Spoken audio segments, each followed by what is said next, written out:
new way forward for the Canadian Armed Forces? Carney releases his plan for national defense. This is Now You Know. I'm Rob Snow. The top news stories and conversations that matter to you. This is Now You Know with Rob Snow on News Radio. A few weeks ago, it was a new strategy for the auto sector. Today, it's national defense. Prime Minister Carney's in Montreal to break down what he calls Canada's plans to strengthen security, create prosperity, and reinforce strategic autonomy.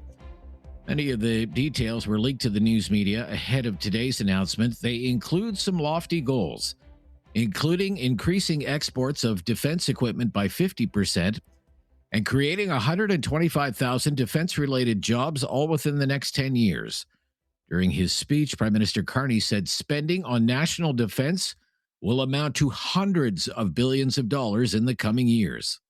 Crucially, we have committed to double our defense expenditures by the end of this decade.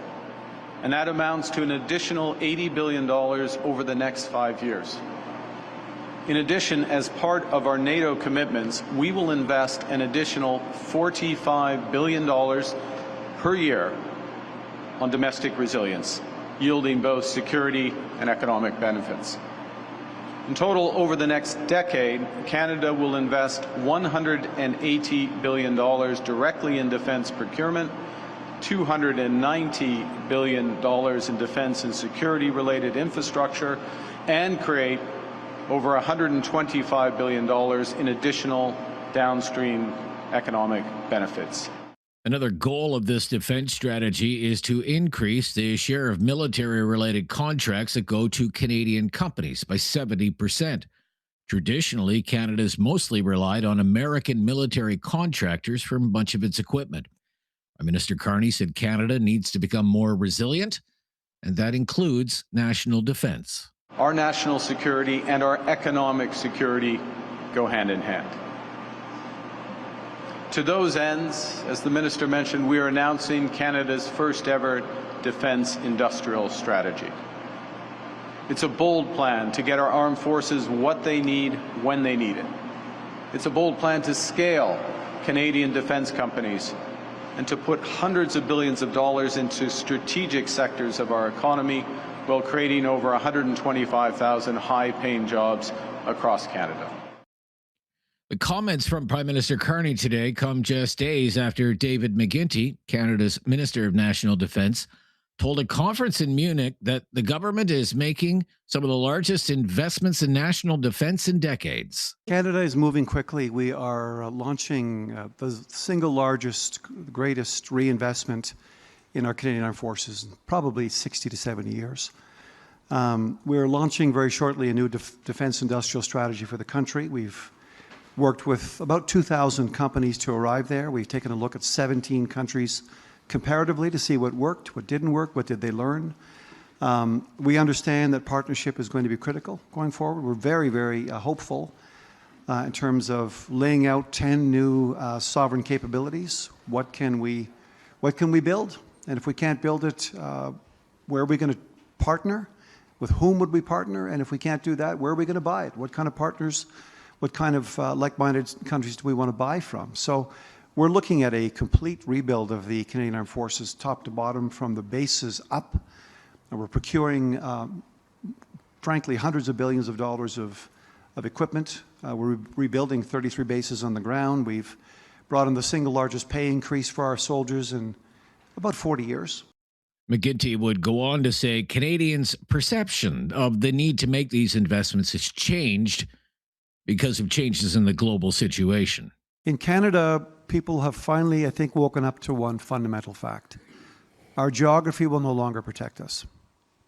And I think that speaks for everyone everywhere. I think the second thing we need to remind our Canadian citizens, and we do, is the threat landscape has changed. They're perfectly capable of understanding this. We need to bring them along so they understand. And they do see it. And thirdly, I think they understand that there are strong economic opportunities for them and their families. So we are we're moving forward, proceeding on those three fronts. seems to be holding. We had an election which largely dealt with this question. And as Prime Minister Carney put it at Davos just a week or two ago, middle powers like ours have got to come together, got to cooperate, have to share. We can do this. We're perfectly capable. The depth of research, engineering, AI, quantum, cryptography in countries represented in this Munich conference is unbelievable. What we need to do is come together and mobilize it and deploy it. Politically, there's only one party that seems to have issues with so much money being committed to national defense, and that's the NDP. One of the frontrunners to be the next leader of the NDP is Avi Lewis. In interviews, he has said the government is fighting the wrong war. They've been passing and approving these huge increases in military spending and these major projects. A new mine somewhere is not going to lower your phone bill.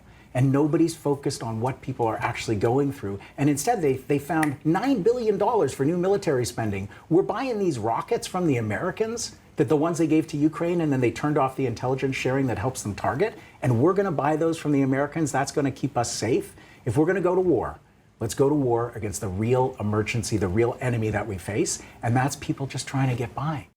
Other NDP politicians have expressed concerns as well about the new policy on national defense, including the party's interim leader, Don Davies. He has questioned in the past possible Canadian participation in the so-called Golden Dome missile defense project and the F-35 fighter jet program.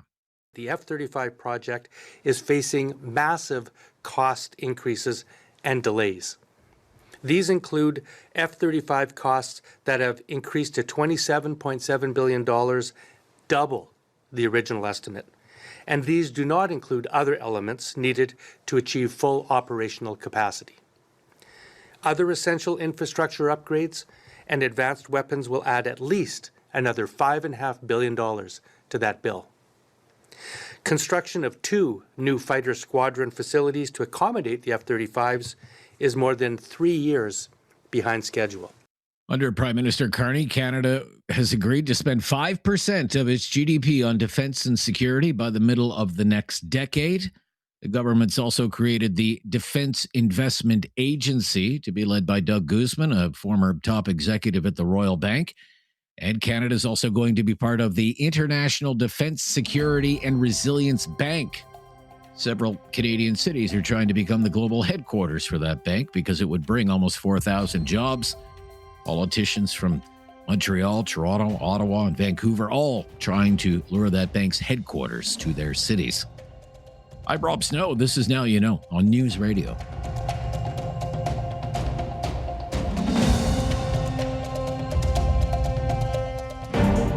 Now You Know with Rob Snow continues on News Radio. Not much to discuss today from the Canada-U.S. relationship, new national defense strategy. Professor Ian Lee is back with us from the Sprott School of Business at Carleton University. Welcome back. Good to hear from you. My pleasure, Rob. During an interview this weekend with Breitbart News in the U.S., Conservative MP Jamil Javani said Canadian officials are harming the country with their anti-American hissy fit on trade. Quote, we share the largest border in the world. We have to work together.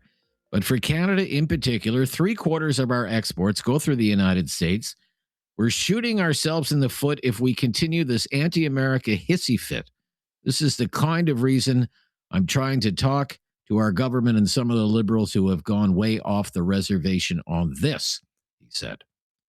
So he stands accused of bad-mouthing Canada to a foreign news outlet and much worse. But what do you think of his comments? Does he have a point? Let me back up and go meta for a moment before we get into the substance.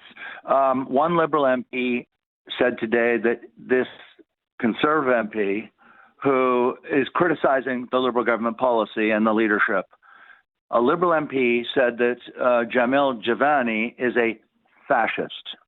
Everybody got that? The Liberal MP, elected Liberal MP, a part of the Liberal government of Canada, said that a Canadian who disagreed with the Liberal government is a fascist. Now, people say that's unprecedented. No, it actually, the first thing I thought was that's exactly what Trudeau did during the trucker convoy when he stood up in the House of Commons and he said it's unacceptable that people say these thoughts, say these things. He actually said that. I was very critical of the Trudeau government at the time, and he made it very clear that people who criticized his government should not be allowed to express those views. This should scare the living hell out of everybody. I'll repeat that. When a prime minister or a Liberal MP or a cabinet minister or a leader of a government in Canada, we're not Nazi Germany. I've been to the concentration camp 3 times at Auschwitz. Fascists murdered over 6 million human beings, mostly overwhelmingly Jewish people, but they also murdered people that were disabled, people that were gypsies, and people that were professors at various universities in Poland and elsewhere. And that's what fascism is, synonymous with mass murder. So now we have a Liberal MP in the House of Commons in Canada saying that people that disagree with the government are fascists, and very clearly insinuating that they're participating or sharing the view of mass murder. This is beyond reprehensible. This is the cancer that I've argued for much of my adult life is deep in the DNA of the Liberal Party of Canada. I do not suggest that all Liberals believe that. You know that old cliche, some of my best friends are Liberals? Well, it's true. Some of my best friends are Liberals, and there's lots of Liberals that don't think like this. But there are some who do. And I hope that Prime Minister Carney squashes this person like a bug on the windshield, because this is unacceptable speech to say that because you disagree with the government, you're a fascist. This is wrong. He may not like what Giovanni said. I mean, I've talked about the anti-Americanism. Conrad Black has talked about it for, 30, 40. And I've talked about it. I mean, there's books, learned tomes that have been written in political science and public policy and articles dealing with Canadian culture, talking about that strain of anti-Americanism. And no, not all Canadians are anti-American. There's lots and lots of Canadians that aren't. But there is a strand, a segment of the population that is profoundly anti-American. It has been long before Donald Trump. Donald Trump, I think, exacerbated it for sure, but it was there already. It wasn't as if we didn't ever have that strain. And so what Giovanni did was he said, look, there's a strain of anti-Americanism in Canada, and it's affected the government of Canada, and he said this is going to hurt us. Well, that to me is the self-evident truth. That's like gravity, you know. All right. And I mean, gravity is a self-evident truth. You go and annoy the Americans because they're 10, 15 times larger than us, and they can retaliate, as we're seeing Trump do. So I don't even think that what he said was particularly very controversial. Okay. Controversial. All right. Yeah. All right. Interesting. When we return, we asked you last week about the auto strategy. This week, we'll ask you about the defense strategy. Strategies abound with the new Carney government. Professor Ian Lee weighs in when we return on News Radio. Now you know with Rob Snow continues on News Radio. Here with Professor Ian Lee with us every Tuesday. He's with the Sprott School of Business at Carleton University. So Prime Minister Carney was in Montreal today, outlined the new national defense strategy. It aims to award 70% of federal defense contracts to Canadian firms within a decade, proposes to increase exports by 50% in the defense space, and create 125,000 jobs across the country by 2035. What do you think of the plan and its claims? I'm skeptical, and I am skeptical for a reason. This is just a variation on industrial policy. And I mean by industrial policy, the idea that the government, not market forces, not individual companies deciding where they want to invest because they think they see an opportunity to, build a better mousetrap, a better car, a better phone, whatever. This is where the government is making the decision to what will be built, what companies will build, which products. I mean, this is a softer Canadian version of command and control or state central planning.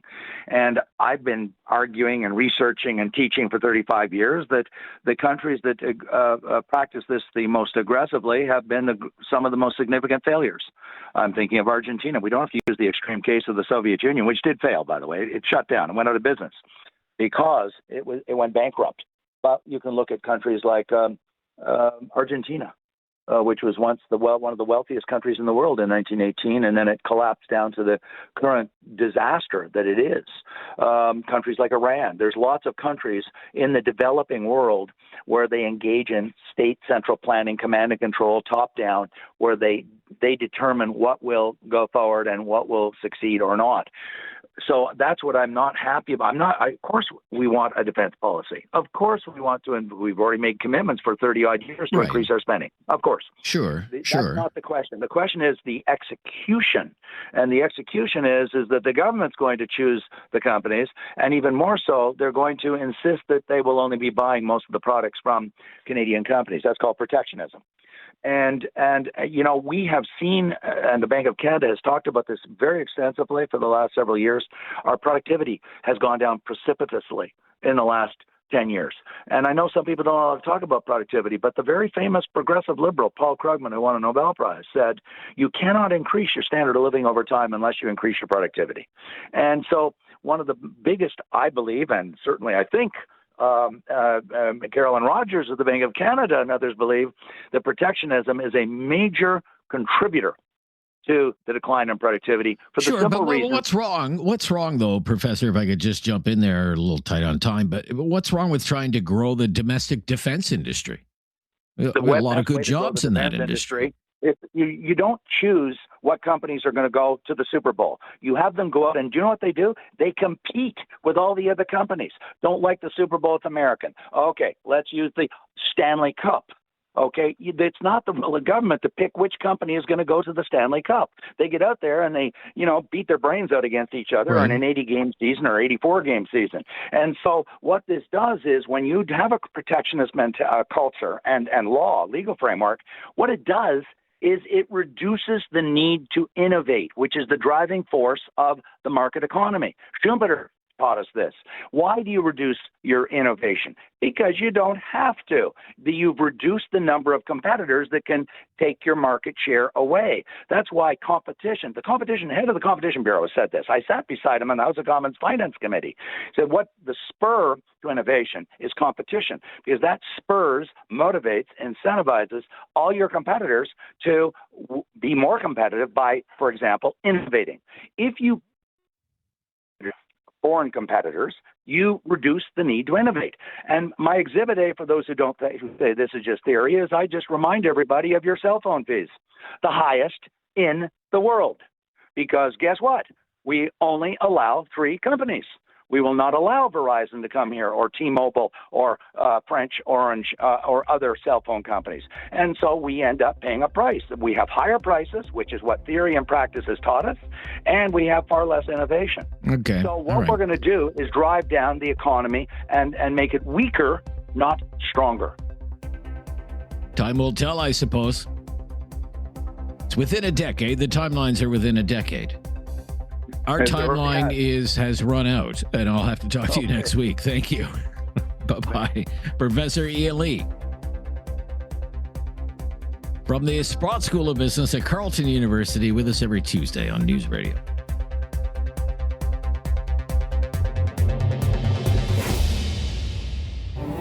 There is no question Rob won't get answered. Now You Know with Rob Snow continues On News Radio. Time for Focus Alberta. We do that every Tuesday. And today we're going to start with a focus on public education. The Alberta government is promising to spend $143 million on what it's calling classroom complexity teams. Those teams will be sent to nearly 500 schools. Each team will include 1 teacher and 2 educational assistants. Classroom complexity was a big factor in last year's massive teacher strike across the province of Alberta. For some reaction to the announcement, we're joined by Wing Lee, Communications Director for Support Our Students Alberta. Thanks for joining us. Thanks for having me. Yeah, good to hear from you. What do you think of this announcement?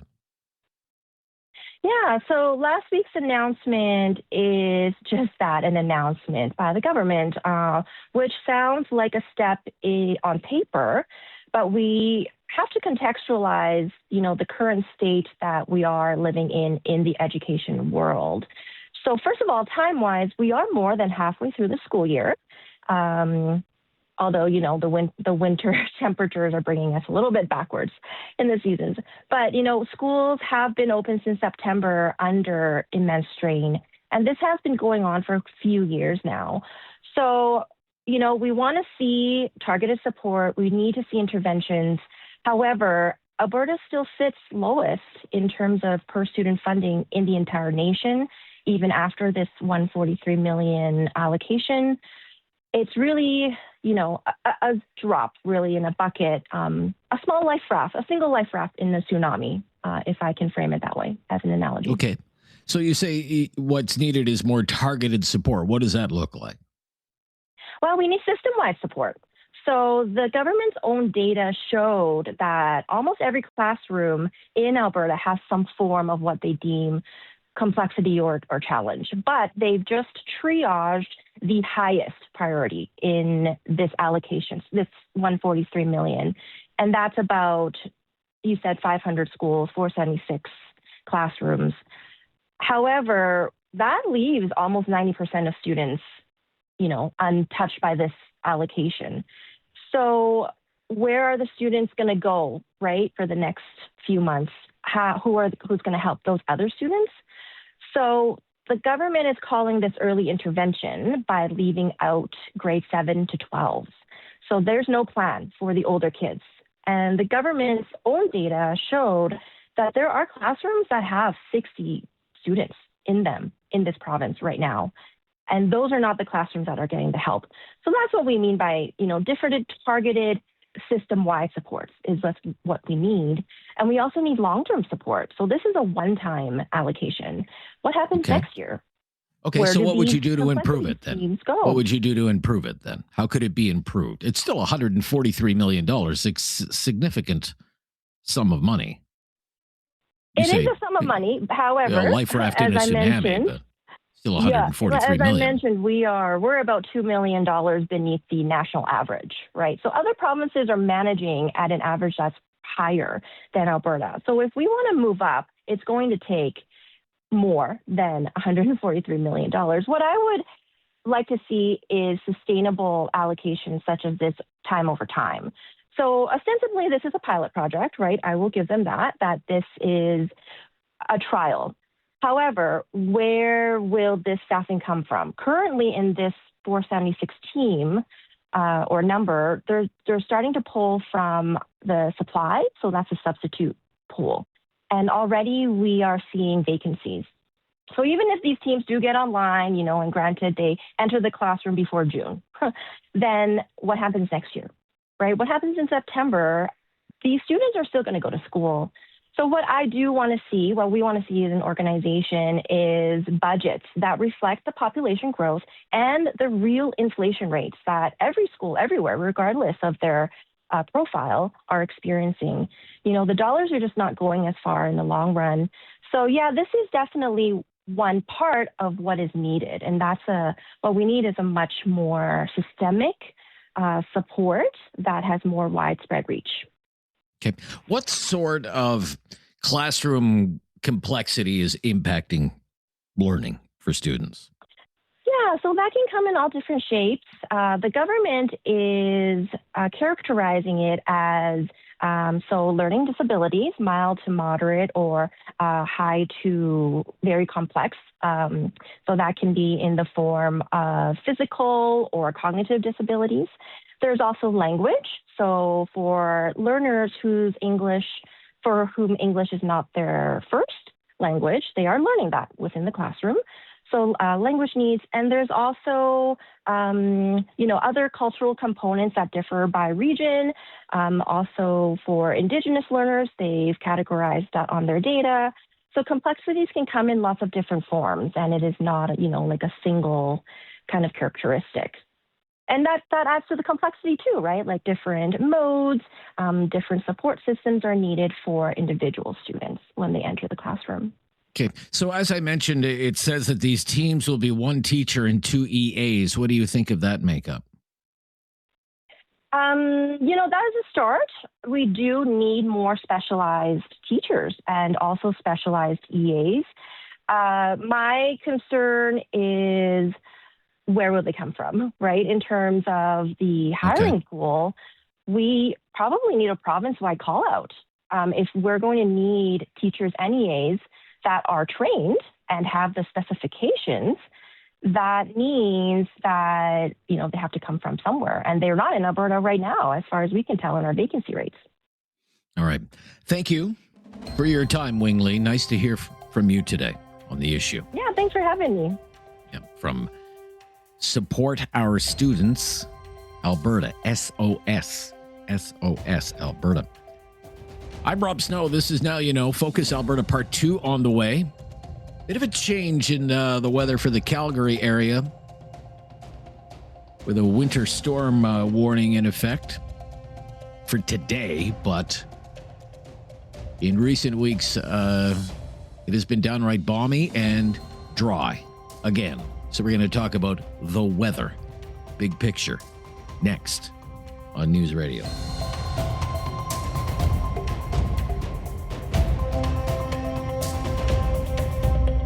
You have questions Now You Know with Rob Snow has the answers. on News Radio. It's Focus Alberta and the weather across parts of southern Alberta. It's been nice for this time of year, today excluded. But certainly in recent weeks, temperatures have been well above normal and not much in the way of snow. As of the end of January, more than 75% of the entire prairie region, Alberta, Saskatchewan, and Manitoba, was classified as abnormally dry or in moderate to extreme drought. And that includes more than 60% of the region's agricultural landscape. For more on the lack of winter, we're joined by Professor Mike Flannigan with the Department of Renewable Resources at the University of Alberta. Thanks for joining us. Oh, my pleasure, Rob. This is not a joke or the start of a joke, but how dry is it?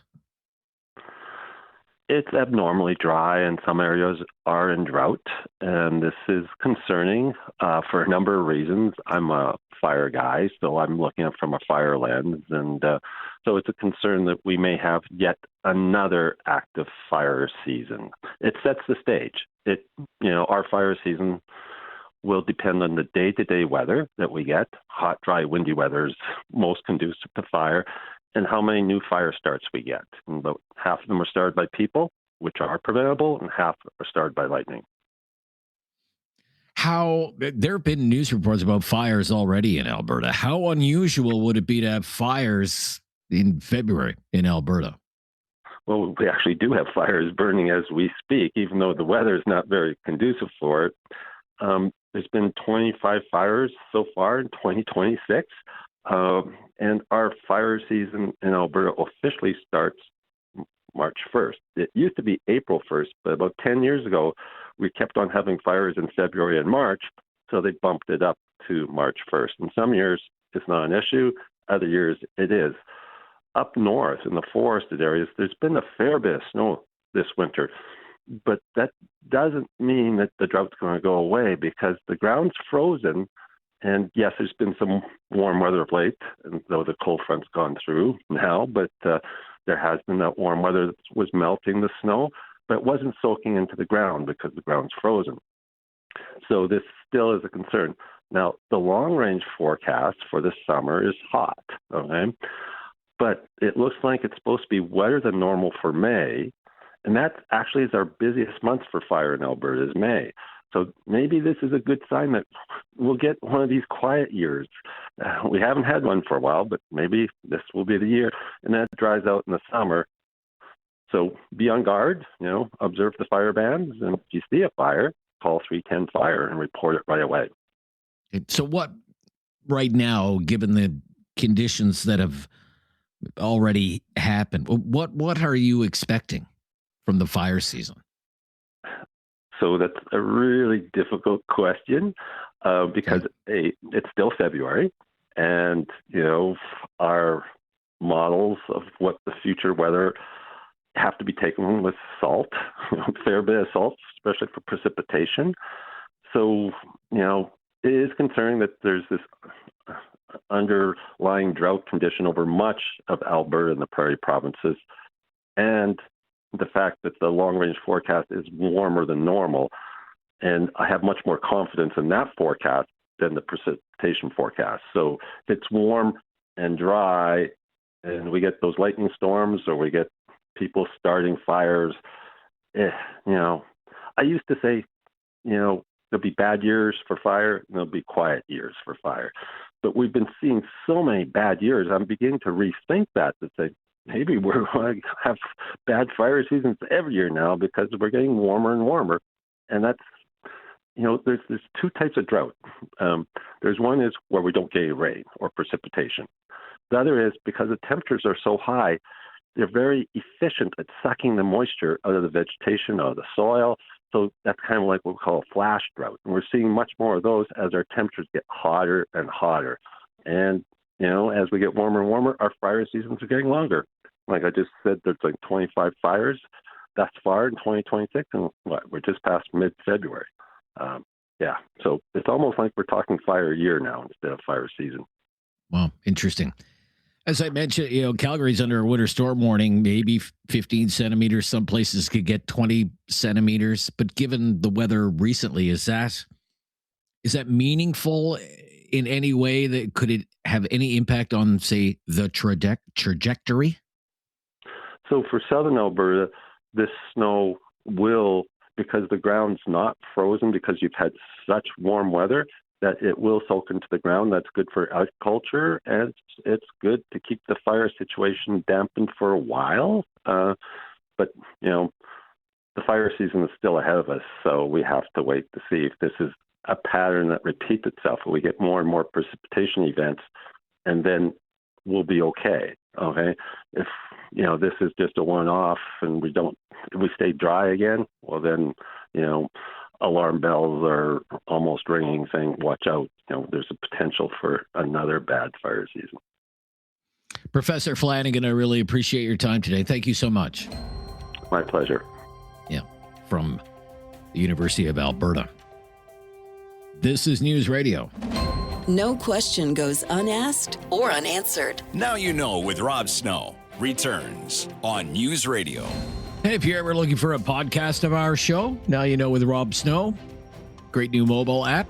Helps you hear our show when you want to. Listen live, listen to the podcast. It's called the Seeker app. That's Seeker spelled Seekr. It has all kinds of exclusive audio that you won't hear anywhere else. News, music, and sports. You can download Seeker for iOS or Android. That's Seeker spelled Seekr. And Now You Know with Rob Snow. Also on Spotify, Apple Podcasts, or wherever you get your podcasts. I mentioned big changes in store weather-wise. Most notable is Calgary, where they had been enjoying weeks of above normal temperatures, prolonged Chinook, but that is no more. Back to reality, minus 16 there right now, and snowing, maybe 15 to 20 on the way before it's all said and done. And it's, by the looks of things, going to be quite cold for the rest of the week. Overnight lows approaching minus 30, daytime highs minus 15, minus 20 for most of the week. Welcome back to winter. As that happens, Ontario and Quebec, which had been in the deep freeze for weeks, is finally starting to turn more mild. High for Kitchener today, around +4 in Ottawa too. And for our friends in Halifax, temperatures bouncing just above and below the freezing mark for most of the week. Down in Florida, the Toronto Blue Jays are now into the full swing of things at spring training, and the club's general manager, John Schneider, spoke with some of the sports media in Dunedin on the club's mindset right now after going all the way to Game 7 of the World Series last year.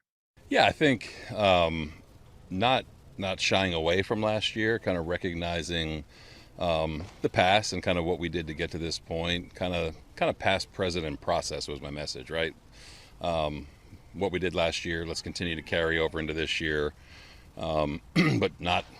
The main message was we're not defending anything. We're not defending the AL East. We're not defending the American League. We're kind of attacking 2026 like we did 25 or any year really, where you're trying to win the division, you're trying to win the World Series. That was it, but really bringing to light the things that made us really good last year and how can we continue to build upon those with the people that we have in the room. Every year is a little bit different, but main focuses are be yourself. You know, we all know what you can do. The whole baseball world knows what you can do and how well you can do it. How can you get better at certain things you need to get better at, and what are you going to do to win? That's I think if we take care of that with this group, and it's easy just being around these guys. It's kind of like you pick up right where you left off. So that was it. You know, it's a little bit different. Expectations maybe a little bit different, but we want to attack this year like any other year and not rest on what we achieved last year. I think it's good. It's always good to have expectations, and it's good to have pressure, and it's good to have people know what you're about. And I attack it the same every single year, you know, just because, you know, yeah, you're an eyelash away from winning the World Series multiple times. It's everyone's starting with no record. You know what I mean? It's 2025. We're focused on 2026. So that's my main goal, is that guys gained valuable experience and certain guys got a little bit more popular, you know what I mean, because they're on the biggest stage, but understanding what makes them good and then how it kind of blends together with our team, right? So I love the expectations. That's why we do it. And I think the guys we've talked about it so much in the off season. It's nice to see everyone, really. It kind of just gets you back to what you were doing at a really, really high level last year. So it's been cool to get around the guys. General Manager of the Toronto Blue Jays, John Schneider, with spring training underway. Grapefruit League action will start for the Toronto Blue Jays this weekend against the Phillies on Saturday, and then the Red Sox on Sunday. Some matinee affairs. Sports news other than what's happening in Italy. Talkback. Talkback is coming up. Jobs, AI, jobs of the future. That's what we're going to talk about on Talkback with your help right after the latest breaking news here on News Radio. It's time to talk back On Now You Know with Rob Snow. Call now. And have your say. 1-833-668-2577. Welcome to Talkback. It's 2 hours of debate and discussion on the big issues of the day. And today's topic, career advice in the age of AI. It's kind of a two-parter to start this shortened week together, everyone. One question is, do you believe the predictions that AI, artificial intelligence, will lead to massive job losses, mass unemployment because of AI? Do you think that's true? Do you think that's true, or is it just hype from the tech industry? Will there be massive job losses because of AI? That's one question. The second one is, what advice would you give someone right now who is looking for a career that would provide a good future for them? Maybe a high school student or someone in college or university, maybe they haven't quite figured out what they want to do yet. What do you think they should do? What do you think they should do for a living? What should they study? What should they train for? What skills should they concentrate on developing that would provide them a job for the future? A job in the AI age. What kind of workers are we going to need? What kind of jobs do you think will be more or less AI proof over the next few years or decades? Any suggestions? We'd love to hear them at 1-833-668-2577. 1-833-668-2577. One of the reasons we wanted to get into this topic today and pick your brain about it is because there has been lots and lots of news about AI lately, and lots of warnings about AI. And some people are predicting there will be incredible disruption in the years ahead. And people who are making these predictions are not talking, many, many years from now, many, many years off in the future. They're talking about maybe as soon as later this year or in the next 3 years, maybe 5 years at the most. And they are making bold claims that the world of work by the year 2030 is going to look a lot different than it looks like now. AI, they say, is coming for your job. For example, one of the predictions is that within 1 to 5 years, so maybe next year, maybe by the year 2030, half of entry-level white-collar jobs, 50% of those jobs will be gone. They won't exist anymore. They'll all be done by AI. The computer's going to do those jobs. No more administrative assistants, no more entry-level bookkeepers, claims processors. No, even some IT jobs aren't safe. And tens of millions, maybe hundreds of millions of jobs in office environments gone in as little as 5 years. That's just a prediction. We'd like to know what you think of a prediction like that. When you hear a prediction like that, is that true? You think that's true? Is it just hype?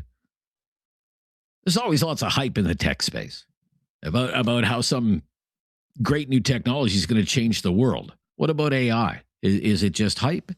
Is it already happening? Is the disruption already underway? And if it is underway, and we're about to enter some major new phase of disruption in the job market, the likes of which, some people say, the likes of which we have never seen before, and millions, maybe billions of working people will be replaced by AI, then what do you tell someone who's about to enter the workforce? What do you tell that person? What kinds of careers should they be looking at? What kinds of skills should they develop? What about the military? We heard the government is going to spend billions and billions of dollars on the military to buy a lot of military equipment. It's going to recruit a lot of people to join the armed forces. What about a career in the military? What about healthcare? Always seems to be jobs in healthcare. Canadians are getting older. Population is aging. Healthcare costs keep going up and up. We hear it all the time. We need more doctors. We need more nurses. We need a lot more people to work in healthcare settings like hospitals, doctors' offices, medical labs, long-term care homes. Lots of nurses, though, and other healthcare professionals are leaving the profession. That's been well documented. Very stressful. A lot of burnout. What about the trades? Build, build, build. We hear it from the government. We're going to build, build, build. We're going to build more homes. We're going to build more roads. We're going to build ports. We're going to open new mines and data centers and build new ships. And who knows, maybe someday we'll even build another pipeline. And build, build, build. Sounds like a pretty good bet. We're going to need people who know how to build things. Maybe have a skilled trade, welders, carpenters, plumbers, electricians, HVAC technicians, mechanics. The list, I guess, goes on and on. But will they be AI proof? You know, some of the more aggressive predictions say it's only a matter of time before AI does those jobs too. But that could be just hype. Think about that 17-year-old, 18-year-old, 19-year-old, 20-something. They haven't quite made up their mind what they're going to do for a living. What would you suggest? What should they explore? What should they think about? A career that can endure whatever disruption is coming in the next few years because of the advancements in AI. I mean, I don't know. Would you suggest they become a lawyer, a bus driver, a truck driver, a journalist, a scientist? What kind of scientist? A teacher? Or will AI eventually teach our kids? Let's take some turns today playing guidance counselor and futurist. What do you think about AI? They say it'll make our lives better, but unfortunately, it could mean mass unemployment. Is that true? Is it hype? And with that in the back of our minds, what sort of advice do you give someone about a career that could be, at least for a while, immune from the disruption of AI and something that could pay well and make for a rewarding career? 1-833-668-2577, our call-in line. If you've never called before, just mention that. We'll make your call a priority. Is AI coming for our jobs? And if so, what kinds of careers should young people be considering? 1-833-668-2577. I'm Rob Snow. Great to be back with you on Now You Know, on Talkback, first one of the week. This is News Radio.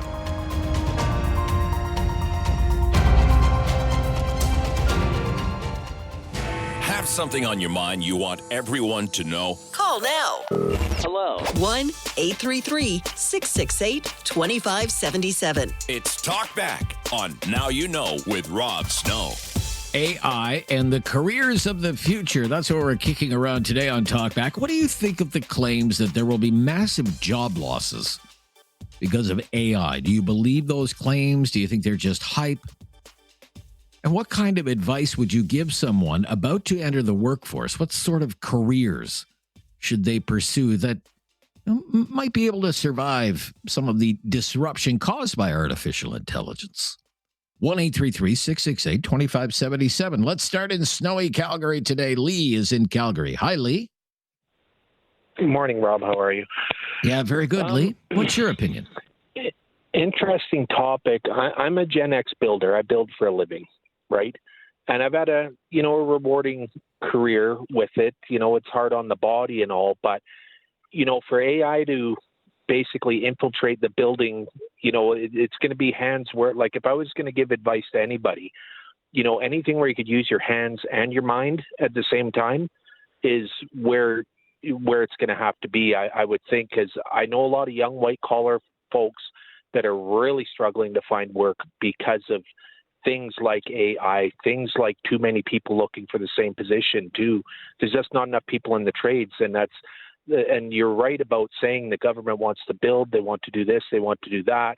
But for me, hand trades is basically where to be. But you brought up another valid point about education.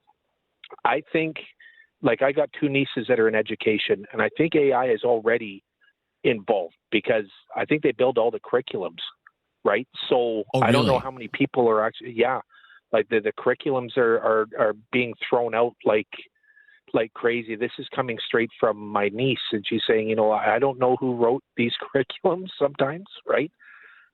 So that's it might already be in some of those industries. Well, I have heard from some teachers who have said it's certainly part of coming up with, say, a daily lesson plan. Let's say, we're doing a social studies course and we have to come, and this is the topic of the day. There are teachers who will, use a large language model like ChatGPT or what have you, Gemini, any one of them. And they will say, okay, our topic today is the criminal justice system. Write me a lesson for a grade 8 class on the criminal justice system. And boom, there it is. And there it is. And there, could there be a position for someone to do that manually rather than have to use AI? Like, AI might be quicker. It might be, right there when you need it. But is that taking a job from somebody else who could be, doing their own research and doing up these curriculums? Or do we have to rely on AI to do it for us in real time? Right. So you're in the building trades, right? I am. You're in the building trades. Do you find that there's a lot of interest in people pursuing that as a career?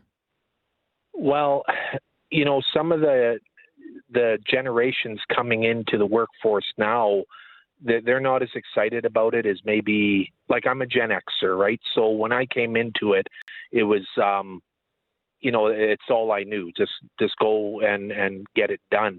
I find that there's a lot more excuses now. I'm not picking on the younger crew, but I think they have a lot to learn about hard work, right? Not just work, just hard work, because it's not easy. Building is not easy, right? Just like a number of other trades out there, like there's, not just builders, not just healthcare workers, not just anybody. Like, it's hard on your feet all day long work, and people are looking for 5 hours behind a desk a day. That's not going to happen for everybody. Yeah, it may not even exist, according to some of the predictions. Lee, you've got us off to a great start today on Talkback. Thank you for your call. To Halifax now. Tim is in Halifax. Hi, Tim.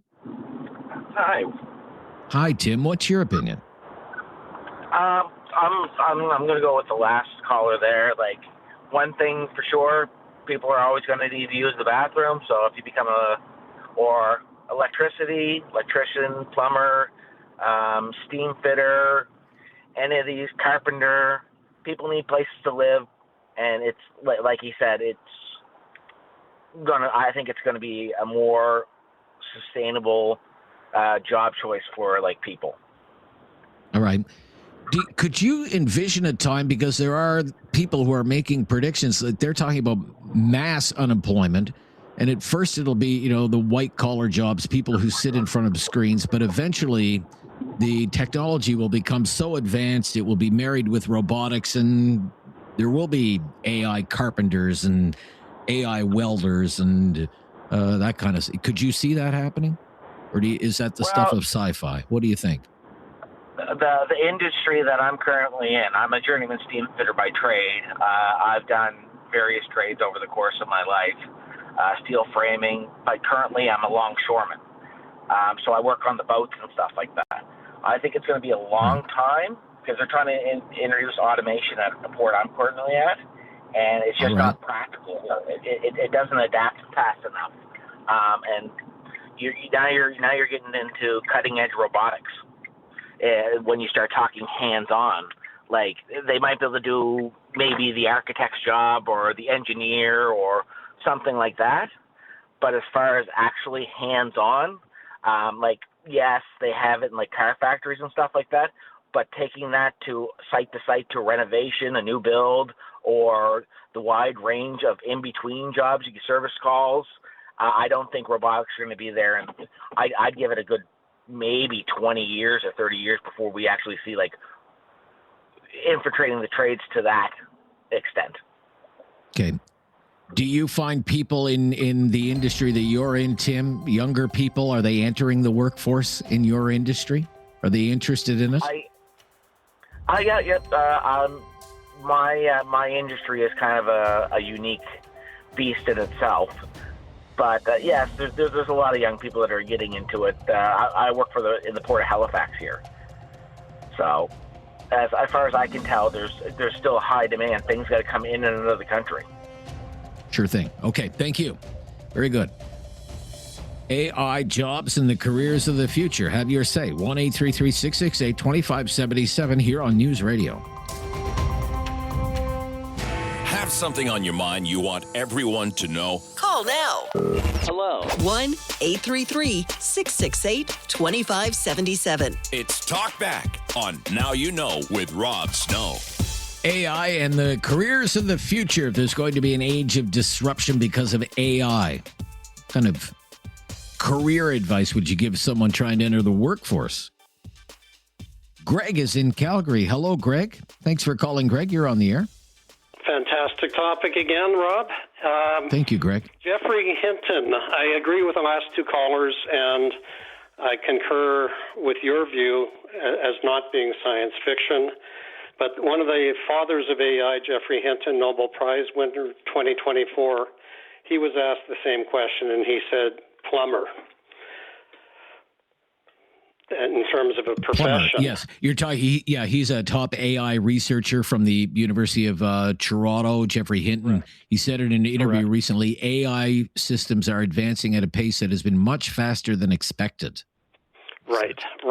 Yeah. So I think when if you step back and look at the forest of AI, as with any new technology, it's going to be highly disruptive in some areas and really reinforcing and strengthening of people's abilities in others. You can say that Google displaced the librarian, 20 years ago when Google was launched. So, I'd like to just paint a picture of two flavors of AI beyond the professions and the trades. I'd really defer to the experts there, medical diagnostic support, the caller talking about his trade and how he doesn't seem to think it will be displaced because of the mobility issues and the technical issues, and the adaptive nature of the technology is not there yet. But and lawyers prepping cases for trials, there's been some big missteps there too. So where it can cut across, AI can cut across everyone, there's two flavors that apply to everyone, and it really applies to knowledge. And the white-collar workers might be the knowledge workers, but everyone Googles, regardless if they're knowledge workers or not. So there's something called generative AI where in 2 minutes of your time you can get about 50 hours of work done. And it might not be perfect, but it's something to start with. So that idea of generative AI is much like the way Google was when it launched. Instead of looking and trying to guess where a website might be in a domain, Google could serve up information because they read that. The really super interesting piece coming out is something called agentic AI, where you're basically going to have a wingmate. And in fact, ChatGPT, when I probe it now, it says, because of your interest that you've expressed before, would you like me to apply that book summary to your work in collaboration and other things? So it's really cool. Yes. Like the AI that I use, the AI assistant, I guess I would call it, knows the name of my dog. It knows what kind of job that I do. It will make a recommendation. It will say, do you want me to do a brief synopsis on this that could be used on your radio show? Things like that. It's very clever that way. But you have to kind of train it to be that way, I almost find. And sometimes some of what it spews out is totally incorrect. So it does make mistakes, and you have to double check its work, I find. Have something on your mind you want everyone to know? Call now. Hello. 1-833-668-2577. It's Talkback on Now You Know with Rob Snow. And talking about AI, the careers of the future as well. Just to give you an example of some of the stuff that's been in the news recently about artificial intelligence. Some of it is kind of dystopian. I don't know if I should be afraid of what's to come. Barron's, for example, which is an offshoot of the Wall Street Journal, it is reporting today. The story has this headline: AI arms race risks human extinction, warns top computing expert. Okay, great. Human extinction. Quote, tech CEOs are locked in an artificial intelligence arms race that risks wiping out humanity. Top computer science researcher Stuart Russell told AFP on Tuesday, calling for governments to pull the brakes. Russell, a professor at the University of California, Berkeley, said the heads of the world's biggest AI companies understand the dangers posed by super intelligent systems that could one day overpower humans. To him, the onus to save the species, rests on world leaders who can take collective action. For governments to allow private entities to essentially play Russian roulette with every human being on Earth is, in my view, a total dereliction of duty, said Russell, a prominent voice on AI safety. It goes on. Countries and companies are spending hundreds of billions of dollars on building energy-hungry data centers to train and run generative AI tools. The rapidly developing technology promises benefits, such as drug discovery, but could also lead to job losses, facilitate surveillance and online abuse, among other threats. Alongside that is the risk of AI systems themselves taking control and human civilization being collateral damage in that process. Russell also spoke at the AI Impact Summit in New Delhi.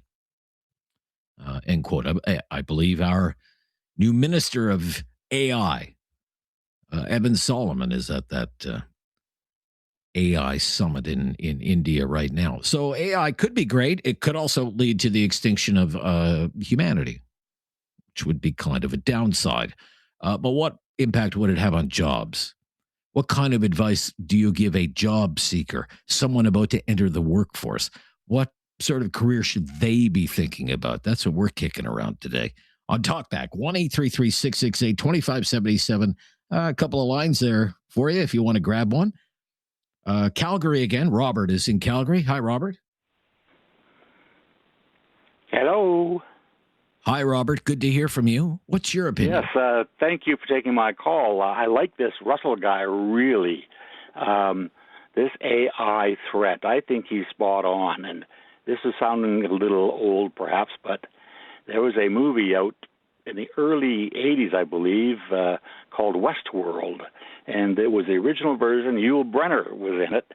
And this world had all kinds of robots, and they took care of mankind, and then they got humanized, and then they took over the world and killed all the humans. It's a great movie. You got to catch it someday. Moving over to... But when you hear a prediction like that, you think that guy's right on? You think he's right on the money, that the danger is there? It You're is. gonna wipe I am us out? quite concerned. You're Yeah. quite concerned. Okay, fair enough. Yeah. Did you get that part about the Westworld movie? Yeah, I heard you on that. I haven't seen that movie. Yeah, it's the original version in the 80s, and it's really like at the end of the movie, the robots have taken over and killed all the humans. My And that goodness. could Okay. happen. All right. Advice to young folks. Get a job in the government, no matter whether it's municipal, provincial, or federal. You get well paid, great medical plan, great pension after maybe 20 to 25 years, and it's really hard to get fired. Go and get a job there. Go work for the government. Yes, any level, maybe even At the any Army. level. I mean, look at all the the Prime Minister wants to now load up on Army guys. They're all going to get really well paid and good pensions as well. Yeah. I often told people when I was in Ottawa, people would ask me, there's people you bump into, Uber drivers and whatnot. Well, just ask me, well, where can I find a job? And I would say, go apply to the city. The city's always hiring. They pay really well, and you get a good benefits plan. You go in the pension plan, and as you say, you have to be completely incompetent to get fired from the place. It seems it's bulletproof. Yeah, isn't it? yeah, bulletproof. Yeah, maybe not a bad idea. Go work for the government. We're in our whether mid-70s. Yeah. My wife and I all kick ourselves. We didn't get into the oil patch in Calgary, which has been very lucrative, and we didn't get in a company with a big company with lots of frills. We just worked for small companies, but we retired 10 years ago, and we're doing okay, only good. by prudent investments. Yeah, very good. Very good. Yeah, I often wonder maybe I should have taken the civil service exam and gone to work for the government. Maybe I'd be retired now. But Robert, thank you for your call. Let's go to Keith in Nova Scotia. Hi, Keith. Yeah. Hey, Rob. How you doing? Yeah, very good, Keith. Good to hear from you today. What's your opinion? Well, I think this AI business there's probably going to be impacts on future of some workers. Example, somebody working the typical job, sitting behind a desk on a computer, where it's something that AI would be, introduced into something like that to eliminate that position, because AI doesn't get sick, doesn't take vacations, and you don't have to pay it. You have to have somebody that knows how to run that department. Same as with the fast food outlets, and a lot of that's going to be probably automated, I'm assuming, in the future. Some of it is now.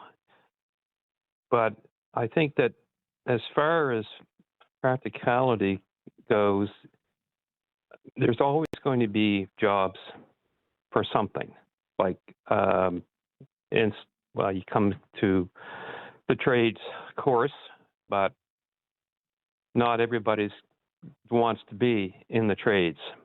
But I think that for the kids today coming up, that might be an option to look at something like that. Hey, my granddad, he was a power line technician, and he did okay, got on with a good company, and something like that. But not everybody's cut out to work around high voltage either. So, there's other options for building, but it's probably going to be rough in some areas for, just say, the average person getting out of high school. If university is not their option, they don't want to go to university. Not everybody's cut out to go to university either. So, there's other options, I suppose, that you could look at. I don't think. Right. Do you think the jobs? Yeah, we've got to run, Keith. Thank you for your call. The jobs that are most at risk right now are those jobs in front of computer screens. Yeah, you're paying attention. You're tuned in. The trades certainly a popular option today for an AI-proof career. What else?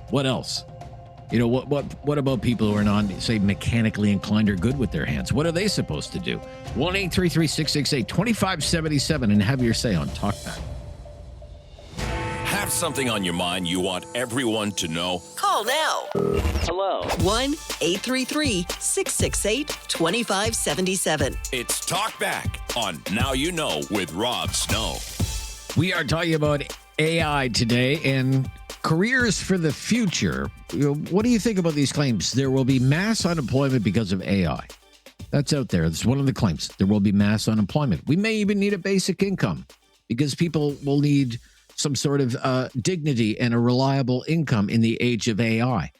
You know, if this is our future, what kind of advice do you give someone about to enter the workforce? What sort of careers should they pursue? Let's go to Dartmouth. Rick is in Dartmouth. Thanks for calling, Rick. You're on the air. Thanks, Rob. Most interesting topic, most dangerous topic you've ever had, I think. And the reason I say that is I'm, retired from a career in music in which, songwriting and producing were elements of what I did. And I guess probably some people might have a little inkling of what is going on with AI in the music industry, but there are certain programs that you can buy that you can simply, for example, I'd like a song about a guy who runs a radio program. I'd like it to be country rock with some reflective lyrics about the difficulty of that job. You know where I'm going with that. Anyway, and AI will write 2 songs for you, okay? And they're not bad, okay? I mean, great voices, the whole thing. Anyway, where do they get that? Well, I'm also a member of SOCAN, the Society for, Royalties and stuff like that. And yes, SOCAN has just moved to prevent AI from scanning copyrighted works, because that's where AI gets all its ideas. It's from people like me and people on a much higher level than me who have done this over the last, 50, 60, 70 years. So that, anyway, AI will mine all the ideas very quickly because it's AI, and then come up with the given prompts. It depends on what you put into it. It could be a rock song. Anyway, none of that is really my point. My point is that it's gone so far, so fast, and I was thinking about AI before any of that happened, wondering what was AI going to do, because it seemed to be an interesting subject in terms of the music industry, and it's something that can be done online. To give us an example, so if you were ever going to be afraid of something, this would be it, because the amount of skill that AI has replaced by going through all of the music ever written and coming up with that is amazing, and it can't be stopped, in my view. Like last year, there was a country song, "Walk My Walk," by Breaking Rust. Totally AI, like totally virtually created, and it hit number 1 on the Billboard chart and had 2 million listeners on Spotify. Completely. I just clear that up. It wasn't AI. exactly the Billboard chart. It was a different Billboard chart, not the big one. But nevertheless, you're absolutely right. Yeah, the country chart, the country digital. Quick. Quick. The country digital Billboard chart. Anyway, I'm quite familiar with that and agree 100%. And look, this has to be watched. All you have to think of is, I'll be back. Terminator, right? Yeah, I'll be back. So, yeah, really interesting. Thank you. Yep. AI. Can't perform gigs, though. Well, not yet anyway. But it's even in the creative arts. For sure it is. Yeah. I'm Rob Snow. It's Talkback today. 3-4 lines available there. Love if you called today. First Talkback of the week after the long weekend for a lot of people. What advice do you give someone looking to enter the workforce? What sort of career should they be thinking about that might be better suited to survive the disruption that could be coming from AI? And what do you think of those claims about mass unemployment because of AI? This is News Radio.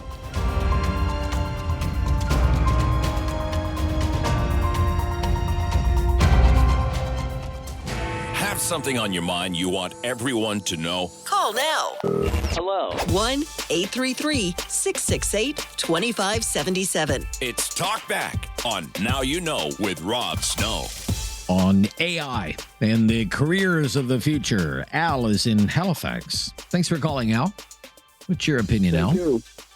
Yeah, I'm not afraid of AI because I don't believe that machinery can have a conscience and all that stuff. So when you want to control the world or you want to go to battle, you need a human being to do that because they have sort of control. They want to control a cult or control a country or something like that. So, but a person with a bunch of AI robots could control the world. That could happily possible that way.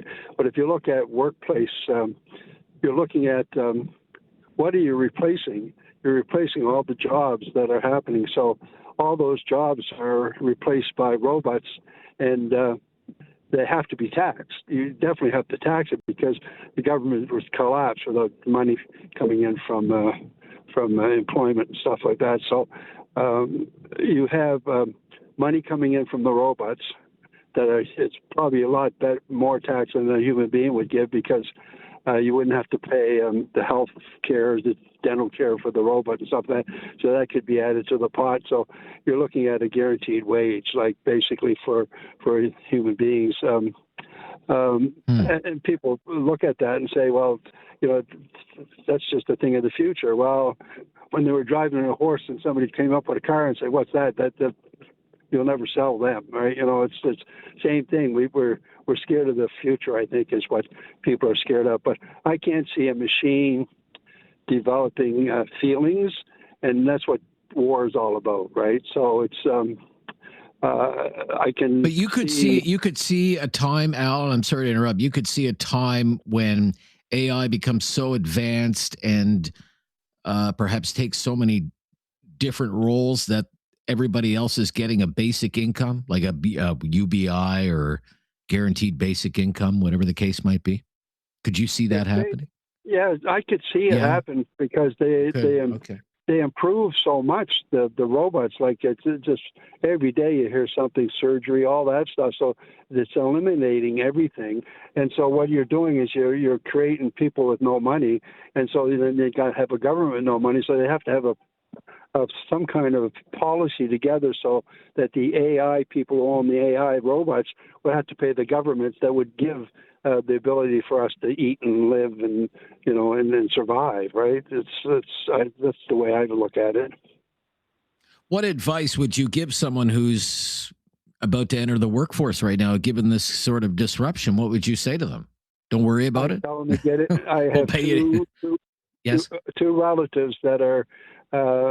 They didn't take my advice; they took their dad's advice, but they went into robots, right? So it's something that I think people should get into. If the robots are going to take over the world, then you got to learn how to fix them. I think that's where the money is. So, like for example, if I had to buy a robot to take care of my gardening, it'd probably cost a fortune, right? So why not rent a robot? Come and do my whatever, right? Okay. Buying a robot, it would have to pay taxes, right? It just have to, but it breaks down. Everything breaks down, right? So very interesting. Okay, yeah. Learn to fix the AI. Learn to fix the robots, he says. Not bad advice. Hour number 1 in the books of Talkback today. AI, the jobs of the future. The crazy, wild predictions about AI. I'd like your thoughts on that as well. In hour number 2, after the latest breaking news on Talkback on News Radio.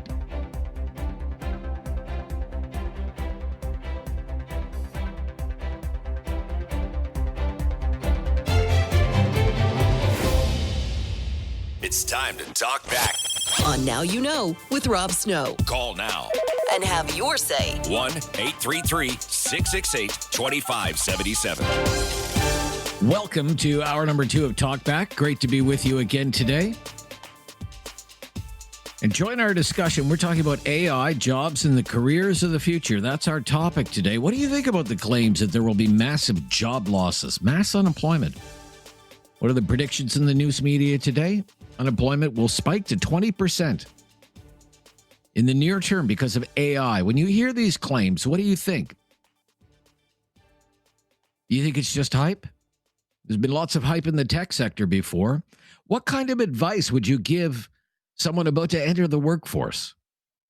What sort of career should they consider? A job that might be better suited to survive the disruption that some people think is going to be caused by AI. What would you say? 1-833-668-2577.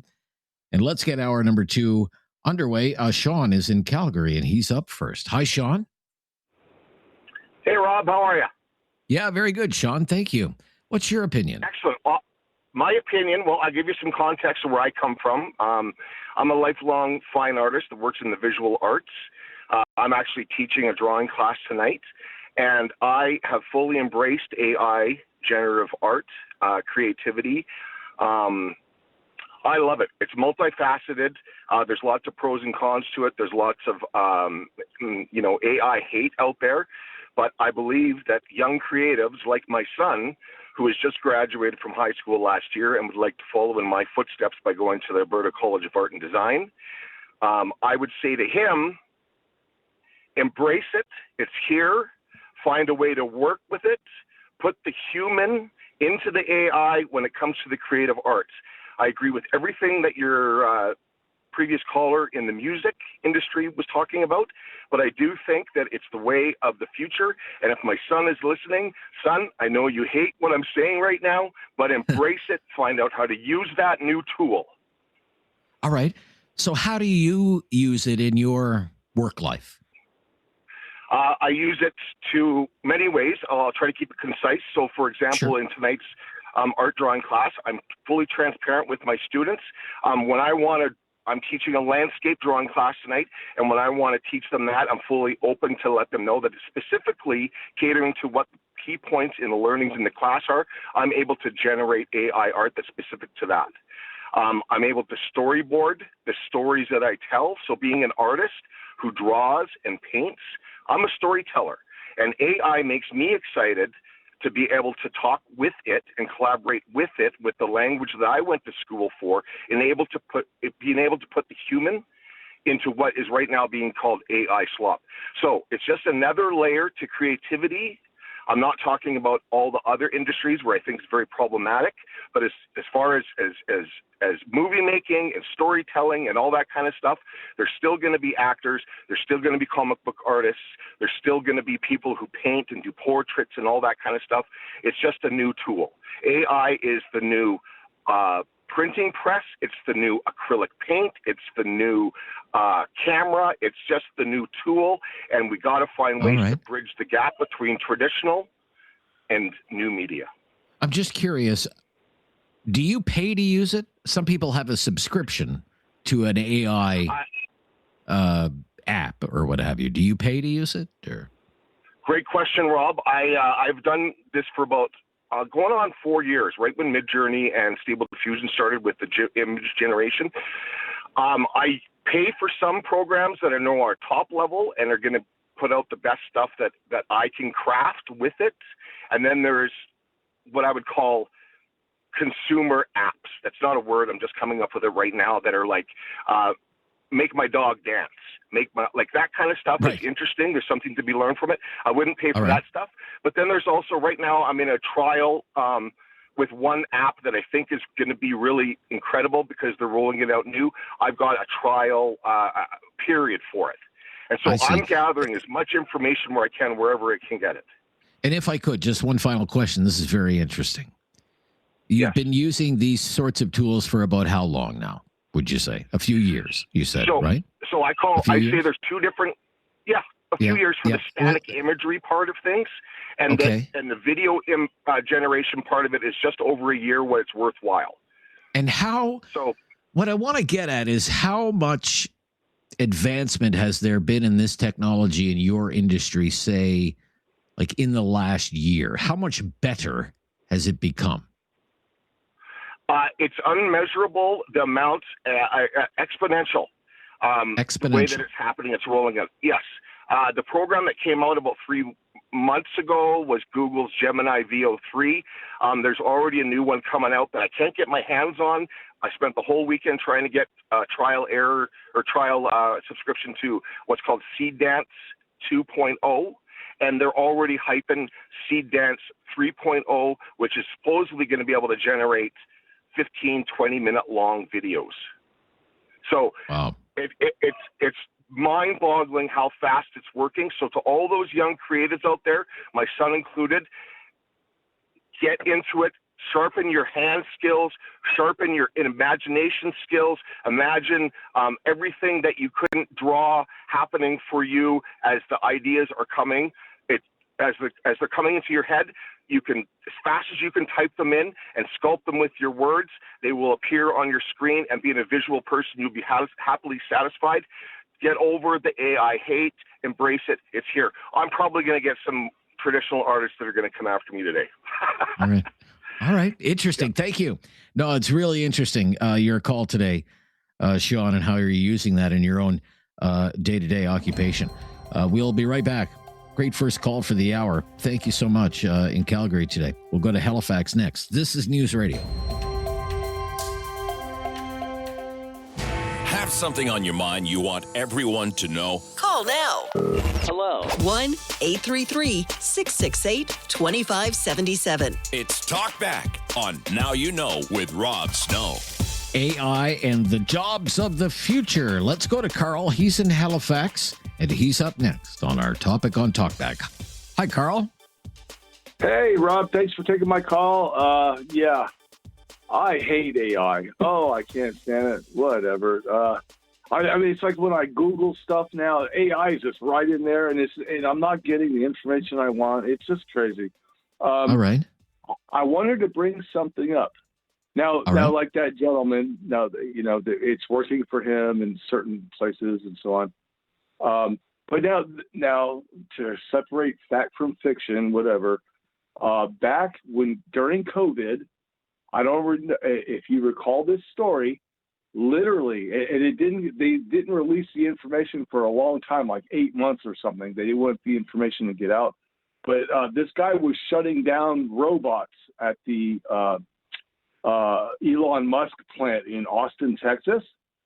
And one of them, when he realized that he shut down two and he's supposed to shut down the next one, it came after it and attacked that guy. That really happened.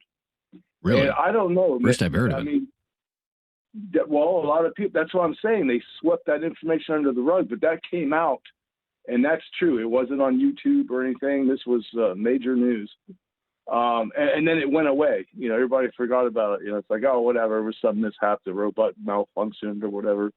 I don't trust it, man. Come on. Now, as far as the trades go, I'm semi-retired now, and I was forced to, after my wife died, I had to start a whole nother career, which has been great. But before my other career ended, I was a flooring contractor. Now, you talk about all the trades and everything. That's a really hard job, installing floors. I bet. As long as you wear good knee pads and stuff. I was making $120,000 US doing it. And it's a good trade because the electricians and the plumbers and all these guys, they're getting paid by the hour. They got to be there the whole time. I would bring my crew in. We would knock out a job because we're getting paid by the piece, right, by the square foot. And as soon as our job is done, the faster we do it, the more money you make, and you're out the door. Now, in El Paso, I was kind of scratching my head because I was doing this gigantic job as a retirement home in El Paso. And these guys were kind of laughing at me. They're going, they're getting paid the same amount per square yard, and they're hanging wallpaper. He's like, I got my 300 yards right under my elbow here. And here you're lugging around all these thousands of pounds of and we're getting paid the same per square foot. And so I kind of scratched my head. So I want to encourage people that if you get into the trades, find something that's piecework. And the faster and better you are at it, the more money you'll make. All right. That's good advice. Okay. Of- Yeah, very interesting. But you don't like AI. You don't like AI. All right. Okay. Thank you for your call. Carl in Halifax. Josh in Calgary up next. Hello, Josh. Hello. Thanks Hi, for having Josh. me on the show today. Yeah, my pleasure. What's your opinion? Yeah, I think the best jobs that I would advise people to get into is like law enforcement, paramedics, and firefighters. I mean, AI is not going to put out fires that we know of. They're not going to be able to make quick decisions on the spot like cops do today that we know it. So any of and paramedics, like on the spot life savings, stuff like that, I just can't. That's well beyond my lifetime of that capability. So any emergency services, and if they're saying that unemployment is going to go up, that drives more crime anyways, so better to get into law enforcement anyways. I suppose. But EMS, become a first responder. That's good advice as well. Pays well. It can be stressful. It can, yeah. But a lot of shift work. Yeah, a lot of shift work and stuff, but guaranteed raises because they're unionized every few years. They have collective bargaining rights. They have good pensions. They have good benefits. And AI is not going to replace those emergency services anytime soon, in my opinion. Yeah. Is that the field you're in, Josh? That's correct, yeah. It is. Okay. All right. Do you use AI at all in that field? Has it infiltrated in any way? Some people, like in the field, like on the back end, like on systems and stuff, there is. But like I'm talking like boots on the ground people, kind of stuff like that. Like, all the data processors and stuff. Yeah, like they'll use some AI sometimes and stuff. But what about in the actual call center, for example? Like if you called 911, I wonder if there's any AI being deployed in there. Not that I'm aware of. No, call centers are still 100% human with no AI integration as of right now. Yeah. All right. Very interesting, and good advice. Yeah. Thank you for bringing that up. Yeah. Somebody mentioned this name. Jeffrey Hinton, University of Toronto, was on CNN recently, and he said AI is soon going to have the capability to replace a wide range of jobs, but he said especially white-collar work. And he even said that some AI models could be doing that by the end of this year, like in the next 10 months or so. AI will be advanced enough in just the next few months. People are going to start losing their jobs. Quote from CNN, AI is going to make human intelligence more or less irrelevant. The technology is improving on an exponential curve. So if that's the case, what's everyone going to do for a living? This is News Radio.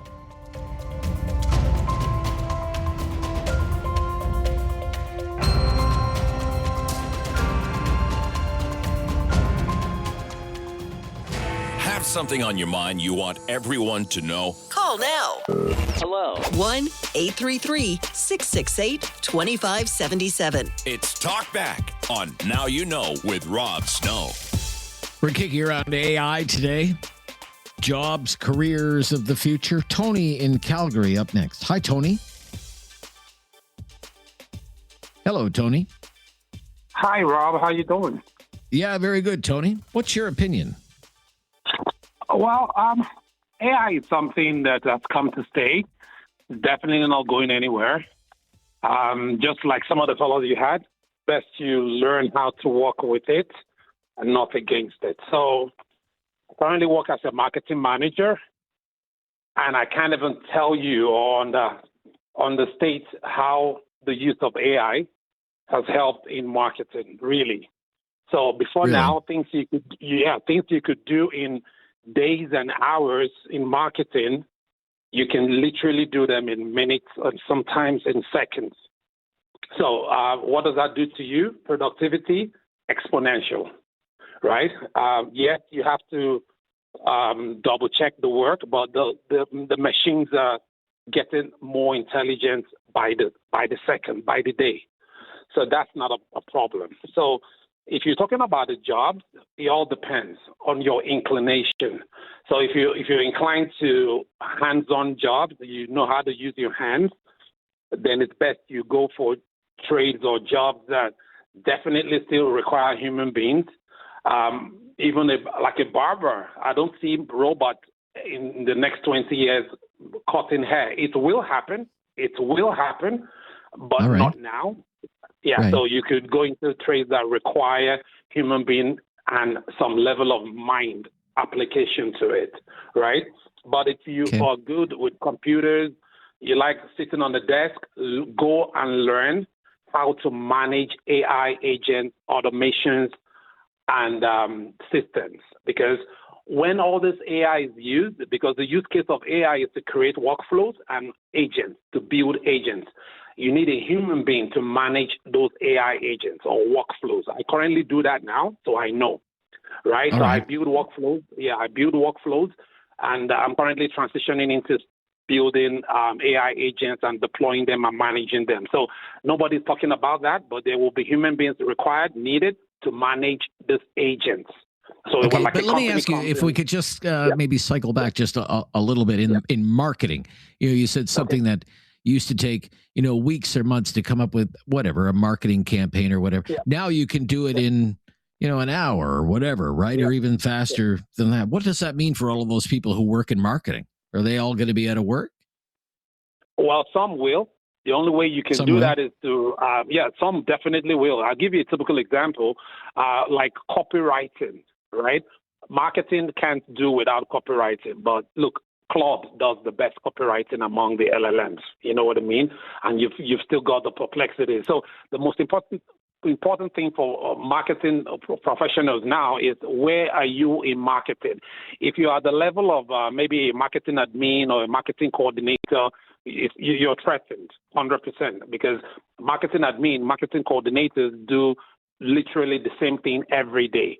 So it's going to, but if you're in strategy, 100%, you are still going to have a job because marketing is all about strategies and then the application of the strategies depending on the use case. So that's what I feel in my own opinion, though.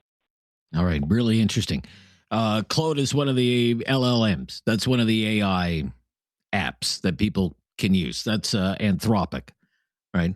Is Claude, and very, very popular. There's a bunch of them. There's Gemini, there's Claude, there's ChatGPT, Copilot. All of these using the LLMs. Very interesting, large language models. You have to learn a whole new vocabulary for AI. 1-833-668-2577. Really interesting stuff today. Thank you, Tony. This is News Radio. Have something on your mind you want everyone to know? Call now. Hello. 1-833-668-2577. It's Talkback on Now You Know with Rob Snow. Items that prompted our discussion today on Talkback. A lot of people took notice of an essay written by someone named Matt Schumer. He works in the AI field, and he wrote an essay. It went viral. I read it. I would highly recommend everyone read it. It was called "Something Big is Happening." Something big is happening. Read that if you get a chance. In that essay, he wrote about whole swaths of jobs and careers soon being obsolete, even in something like software coding. And he recounted how he spent one day using one of the latest versions of AI. Listen to this, quote, "I'll tell the AI I want to build this app. Here's what it should do. Here's roughly what it should look like. Figure out the user flow, the design, all of it." And it does. It writes tens of thousands of lines of code. Then, and this is the part that would have been unthinkable just a year ago, it opens the app itself. It clicks through the buttons. It tests the features. It uses the app the way a person would. If it doesn't like how something looks or feels, it goes back and changes it on its own. It iterates like a developer would, fixing and refining until it's satisfied. Only once it has decided the app meets its own standards does it come back to me and say, it's ready for you to test. And when I test it, it's usually perfect. And he said he did that in one day. He asked AI to build an app. The app built it in one day. And he said it works perfectly. And he would go on to say that a lot of people, and this is, I didn't really appreciate this, a lot of people are missing out on how advanced these tools are becoming because most people, like me, only use the free versions. I only use the free version of these tools. I don't subscribe to any of them. And he says that's a mistake. And that if we really want to appreciate what's going on in AI, you have to subscribe to the paid versions. Quote, the free version is over a year behind what paying users have access to. Judging AI based on free tier ChatGPT is like evaluating the state of smartphones by using a flip phone. The people paying for the best tools and actually using them daily for real work know what's coming. Isn't that something? Greg, up next in Calgary. Hi, Greg. Hi, Greg. Can you hear me? Hey, how's it going? Rob? Yeah, very good, Greg.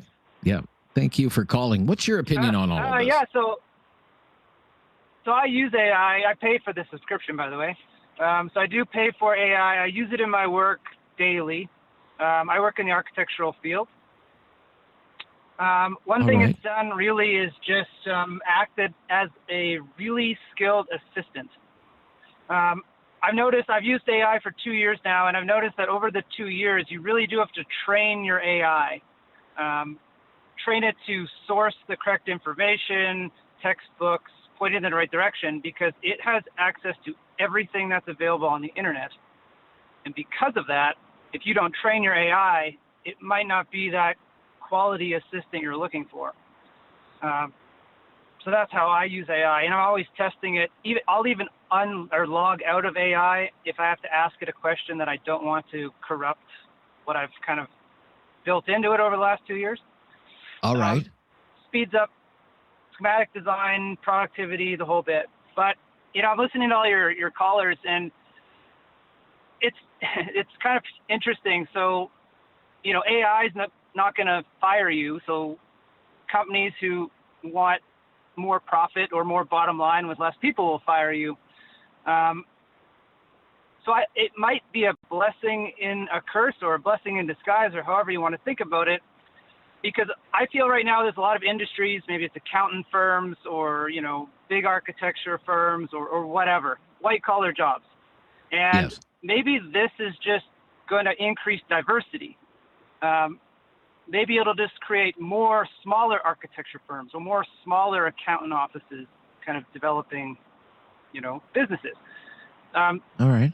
So like AI can either increase human productivity and we can just go faster, or we could just all be happy and take more free time to do human things like go for hikes and bikes and spend time with your family. And maybe you just work less, and maybe we just have to be happy with that. I don't know.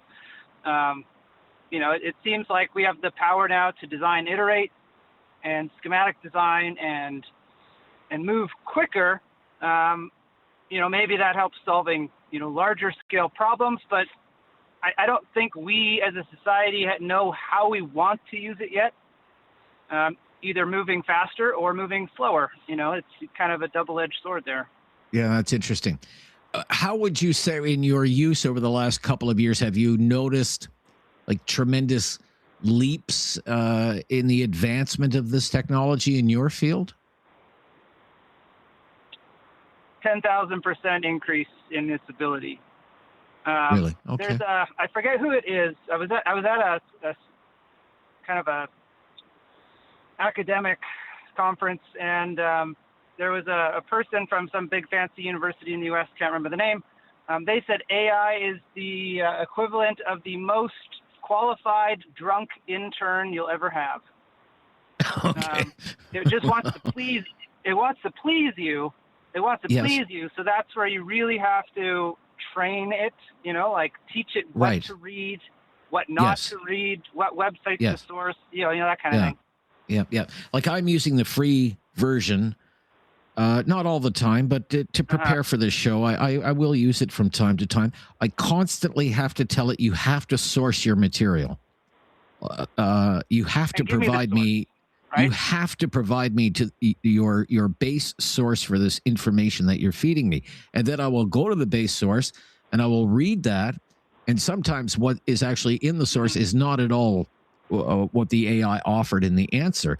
And some simple questions that I have asked it, but again, I'm only using a free version. The answers that have come back, the paid version works better. have just been totally wrong. Just a few weeks ago, I asked it, list all the premiers in Canada. It got 5 of them wrong. So AI the other day I had an argument with it. I said Doug Ford has won 3 elections, and the AI was arguing with me. It said no, he's only won 2. I said I'm pretty sure he's won 3 because I remember working election night when he won his 3rd. Are you sure? I had to actually send it a story that said Doug Ford wins 3rd mandate before the AI assistant even believed me that he had won 3 elections. And then it goes, oh yeah, you're right. Yes, I'm sorry. Again, that comes down to the training of it, right? And yes, it's funny because I'll have a conversation with it, and sometimes it'll be someone else's question, and I'll forgot to log out, and it will say, Greg, that's uncharacteristic of the conversations we're usually having.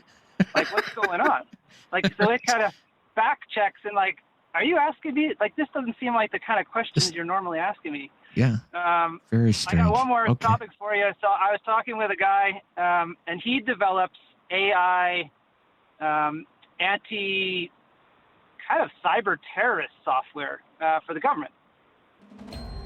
And that's who kind of turned me on to training the AI, because he said if it gets corrupted with information, it can't unlearn it.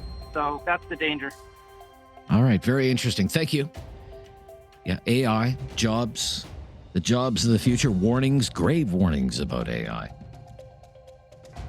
Dystopian warnings, the end of humanity type warnings, mass unemployment type warnings. Share your thoughts, please, on how we're going to coexist in the AI world. This is News Radio.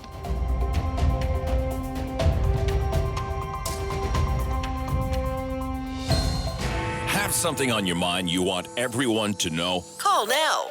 Hello. 1-833-668-2577. It's Talkback on Now You Know with Rob Snow. On our AI future, Ali in Waterloo. Thanks for waiting, Ali. Good to hear from you. Hello. Thanks hi, for Ali. taking my call. Yeah, what's your opinion? I'm actually going to go against the grain here a little bit, but I don't think AI is going to replace programming, software development, and I don't think it's as good as or as amazing as people say. It has problems in privacy, opacity. These are just philosophical or law problems, but also practically, it's not easy to build a complex system with it. You can't architect a big system with it. You can do little tasks, but you need to be you need to know what you're doing in order to actually use it in programming, at least. Because there are a lot of predictions that some of the first jobs to disappear are going to be lower level tech workers who do a lot of coding and stuff like that. Do you believe that? That is true. That is true. Lower level tech. Yes. Because those lower levels are maybe UI, UX, more general, above or higher to the user. But when you go lower and when you're building more complex systems, it can't handle that. And these people, you were talking about one more thing. You were talking about an article about this person who built the app in a day, right? Yeah. Something big is coming. That was a professional working on it. That's someone who knows exactly what they need and want, and they're just telling it what to do, and it's just generating the code they want. I challenge anyone who has not programmed, build a complex system with it. See if it works. Yeah, that's an interesting point because the author is in AI technology. He's a tech worker, so he would know, I guess, what to tell it. You're saying if I ask my AI agent to, well, build me an app and this is what I want it to do, I'm not coming back in a couple of hours to a fully functioning app. Is that what you're saying? You don't have any experience programming? Oh, no, I have no experience programming. Yeah. No, so, radio okay. programming, So, that's no. it.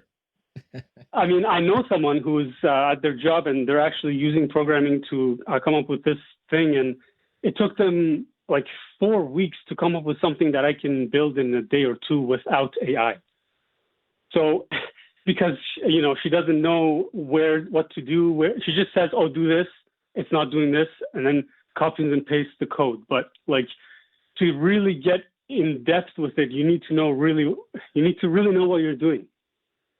Let me read you this quote. Let me read you this quote from this same essay. Okay. Nothing that can be done on a computer is safe in the medium term. If your job happens on a screen, if the core of what you do is reading, writing, analyzing, deciding, communicating through a keyboard, then AI is coming for significant parts of it. The timeline isn't someday. It's already started. The next 2 to 5 years are going to be disorienting in ways most people aren't prepared for. You think that's hype, over the top, exaggeration? I will say one thing. This is an idea where like humans have developed over millions or whatever long time, and we've built like dexterity and how to maneuver the physical world. And we've only developed like software within the last, let's say 100, 200 years even. So evolutionarily speaking, yeah, you could say that's easy. Like it's harder to replace physical work than soft like mathematics and all that. All right. Soft skills. But I still, I don't know if this is hype or not. It's because these systems are like predicting systems, and there's only so much data you can feed it for it to predict what you need, unless we come up with a better AI system. Okay, interesting. Thank you, Ali. Thank you. Be right back on News Radio. Have something on your mind you want everyone to know? Call now. Hello. 1-833-668-2577. It's Talkback on Now You Know with Rob Snow. So on the one side, you have people who are predicting, because of AI, massive disruption maybe as soon as the end of this year, 2026, less than 10 months from now, that these tools will be so advanced, we'll be on our way to mass unemployment. And we have to prepare. You have to get ready. The other side is it could be just hype. Hype from the tech bros. I mean, when you think about it, a few years ago, the whole tech space was enthralled with NFTs. You remember NFTs, non-fungible tokens. Like, whatever happened to that? Oh, it's the future. People would say, oh, you have to get into NFTs. You'll make a fortune. Get into NFTs. What about the metaverse? Weren't we all supposed to be living in the metaverse by now, wearing goofy headsets and going to the virtual KFC and Taco Bell? Whatever happened to that? Has anyone been to the metaverse? Mark Zuckerberg spent something like $70 billion in the metaverse. I've never been there. And now it's AI. AI. But is it for real this time? Or is it just hype? I'm not sure. Joe is in Calgary. Hello, Joe. Thanks for calling, Joe. Okay, let's try George in Calgary. Hi, George. What the fuck? George, Joe, anyone? George, Joe? Okay. I don't know what's going on. Is it George or is it Joe?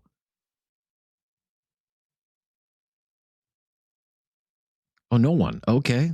No George, no Joe. My only point being, if there are these warnings, mass unemployment, even, beyond that, machines taking over, perhaps it is wise to seriously consider what kind of jobs people are going to do in the future, if this is the way the world is going to be. What do you tell that 18-year-old, that 19-year-old, that 20-year-old about what kind of career they should be thinking about? What is that going to be? Something that pays well. Something that can provide for a family, something stable. And most of all, something that's fulfilling. A lot of good suggestions, Learn to work with AI. Use it as a tool. Learn to maintain AI systems, for example. First responders, some of these jobs are still going to be around. Get into the trades. I mean, we do keep being told by some of the big technology evangelists that we aren't ready for what's coming. It's going to be life-changing. It's going to be alter society forever. But, we've been here before. There have been hypes. There have been bubbles before. We had a dot-com craze and a dot-com crash in 1999. We had a photonics craze and a photonics crash. People may remember that. The rise and fall of companies like Nortel Networks and JDS Uniphase and all kinds of other companies in the telco space. It's a crazy, crazy time. But it can happen just like that. In less than a decade, things can unfold and there can be bubbles, and then it all comes crashing down, and you kind of have to sort it out in the end. Look, great to hear from everybody now. We'll be back tomorrow, brand new topic. More of your calls, and always, until then, the latest breaking news. I'm Rob Snow. This is News Radio.